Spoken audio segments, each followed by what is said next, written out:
What if I told you there are dividend stocks that pay a sustainable 8 to 12% dividend yield, known as business development companies, aka BDCs? And the crazy part is, when you think about the best BDCs, they have market-beating returns when we compare them to the S&P 500 as a benchmark. Now, in a dividend portfolio, a BDC can ultimately boost the overall dividend yield. But let's back it up a bit, talk about what exactly is a BDC. Think of a BDC as like a group of consultants that loan money to businesses that cannot or will not go to banks.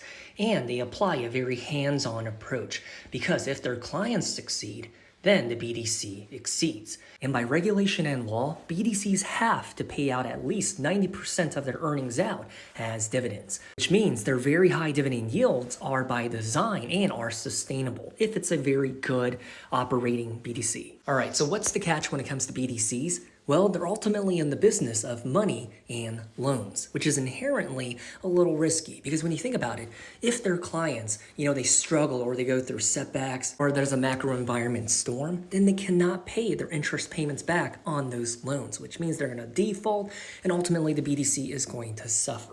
And that's why it's that much more important to avoid the bad BDCs and only stick to the ones that are good, with a high quality management team and their portfolio being full of businesses that are good. Now, as for which BDCs are considered the best of the best, the really high quality ones, lucky for you, I actually made a video, as you can see up above my head. It's on my YouTube channel, and in that video, we will review, break down, and do a full analysis to figure out which BDCs are considered S tier and which ones are E or even F and are ugly, disgusting, and should be avoided at all costs. Hop on over to my YouTube channel, watch that video. I know it seems intimidating. It's an hour and 20 minutes long, but I promise you it is worth your time. You will gain a lot of value from the video. Just read the comments and you'll see for yourself. See you guys over there.